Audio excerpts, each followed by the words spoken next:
योगी आदित्यनाथ के अब कुछ देर पहले जो भाषण दिया न्यूज 18 इंडिया पर, उस पर हमारी ये विशेष कवरेज चल रही है। खास मेहमान जो मेरे साथ बाहर से भी जुड़े हुए हैं, उनका परिचय आपसे करा दूं। समाजवादी पार्टी के प्रवक्ता नेता राजीव राय साहब बेंगलुरु से हैं और अखिलेश प्रताप सिंह जी कांग्रेस के वरिष्ठ नेता प्रवक्ता लखनऊ से मेरे साथ हैं। विजय शंकर तिवारी जी और रामकृपाल सिंह जी भी मौजूद हैं। शुरुआत करूंगा राजीव राय जी, मैं आपसे। सीधा निशाना साधा गया आपकी सरकार पर, आपके रिजीम पर, कि उत्तर प्रदेश का जो बंटाधार हुआ, उत्तर प्रदेश जो विकास में पीछे पिछड़ा, उसकी वजह, उसकी जिम्मेदार पुरानी सरकारें थी। राजीव राय। सुमित जी, लगता है भारतीय जनता पार्टी अभी भी विपक्ष के मोड से बाहर नहीं आई है। उसे इस बात का एहसास नहीं है कि उत्तर प्रदेश की जनता ने बहुत विश्वास के साथ उनको जनमत मैंडेट और बहुमत दिया है। उनको पूछने का हक तब बनता है जब हमने जो बेंचमार्क रखे हैं उससे आगे क्रॉस करें।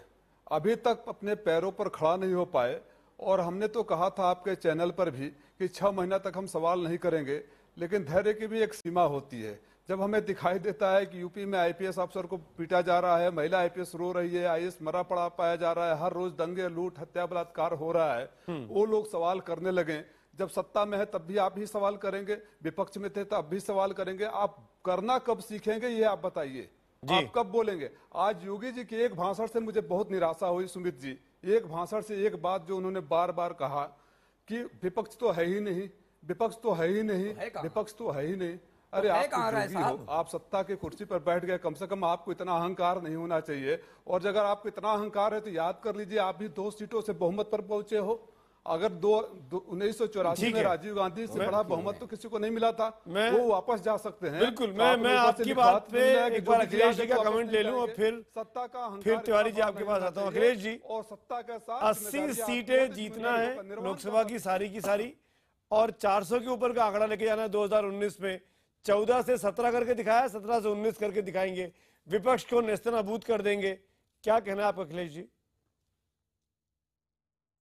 देश नेस्तनाबूद हो जाए, बस इनको सीटों से और विधानसभा और लोकसभा जीतने से बीजेपी का मतलब रहता है।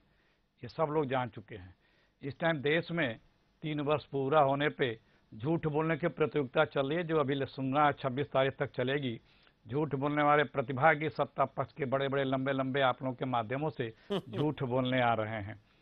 3 साल हो गए दिल्ली में जो केंद्र की सरकार है, 18 साल हो गए माननीय मोदी जी को मुख्यमंत्री प्रधानमंत्री होते।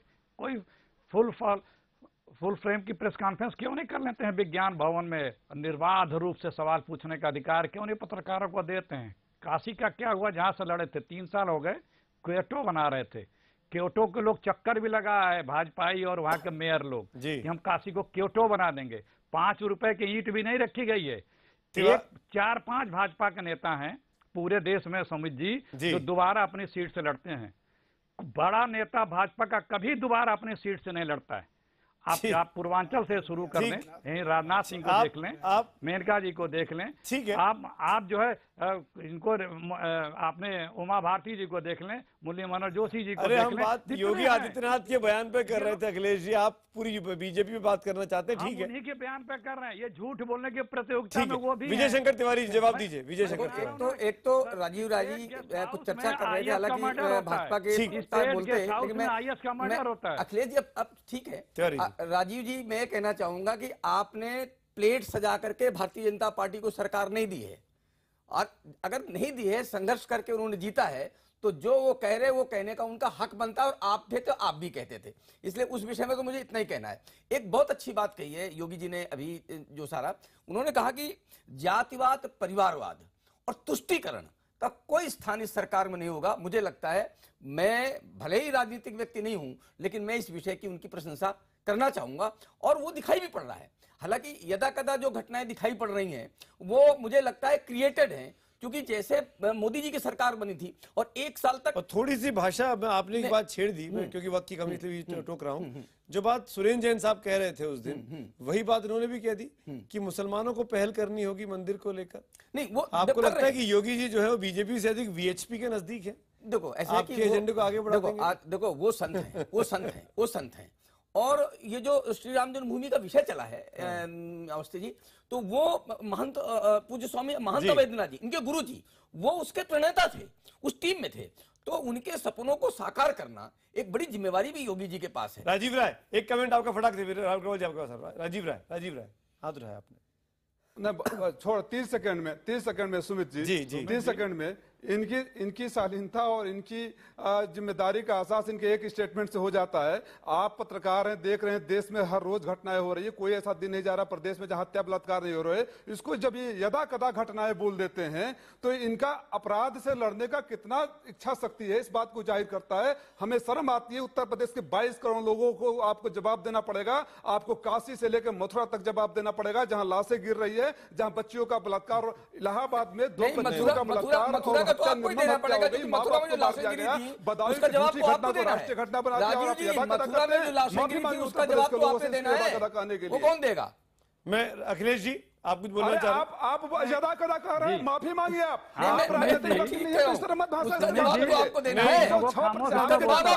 एक करके वैसे ही वक्त कम है, हम लोगों ने काफी इंतजार किया है। अखिलेश जी, रामकृपाल जी न्यूट्रल एम्पायर बैठे हुए अपनी बारी के लिए। अखिलेश जी, राजनीतिक टिप्पणी मत करिए, यदा कदा कहेंगे। अखिलेश जी फटाक से कमेंट कर दीजिए, मेरा वक्त की कमी है। अखिलेश प्रताप सिंह, ये मैंने कहा ना, मैंने कहा कि ये लोग सिर्फ जोगी जी को भी पसंद नहीं करते हैं क्योंकि वो इनके काडर के नहीं है, इनकी कोई सुन नहीं रहा है। अभी तक 5 रिमाइंडर गए हैं बड़े सख्त लफ्जों में, इनके आईएसओ ने अभी तक हमारा रिटर्न नहीं दिया है। मोदी जी ने देश भर मांगा, उन्होंने भी नहीं दिया है। कोई इनकी सुनता नहीं है, क्योंकि ये ना आरएसएस के हैं ना बीजेपी के काडर के तो है नहीं, और कोई नियंत्रण नहीं है उत्तर प्रदेश में कानून व्यवस्था पे। अभी तो जितने भी शब्द यूज करते हैं अभी तो 2 महीने हुए हैं। जैसे गौ यूपी में माता है, माता का रूप में बड़ी गौ भक्ति दिखाएंगे, लेकिन कभी ये नहीं कहते हैं। आज 65वां दिन है, आज 65वां दिन है मुख्यमंत्री बने। ठीक है, आपको जो लग रहा है आप कहने की पूरी इजाजत है, आप विपक्ष है, लेकिन रामकृपाल सिंह जी, इस पूरे जो आपने सुना भाषण में जो विकासोन्मुखी बातें करी, उसके बारे में कुछ आप टिप्पणी करना चाहेंगे या राजनीतिक टिप्पणी करना चाहेंगे? नहीं, देखिए मैं इसको 2 पहलू में रखता हूँ। मेरे पास बहुत कम वक्त है।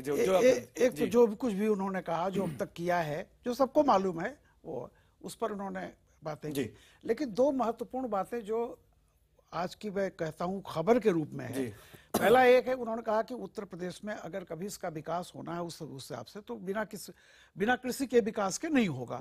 इसके लिए जो उन्होंने क्वांटिफाई किया चीजों को, हर जिले में कृषि विकास केंद्र, मैं कहता हूँ अगर ये एक लक्ष्य पूरा हो जाए तो उत्तर प्रदेश के लिए बहुत बड़ी चीज होगी।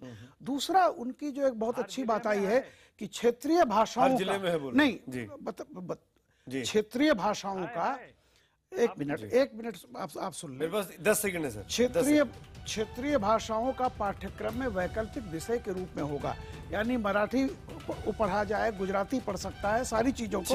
और उन्होंने कहा कि महाराष्ट्र से हम इस बारे में हिंदुस्तान को नजदीक लाने की जो कोशिश है, मैं आप सबका मेहमानों का शुक्रिया अदा करूंगा, और इस बात के लिए भी शुक्रिया कि आप लोगों ने काफी सब्र किया अपनी बारी आने का।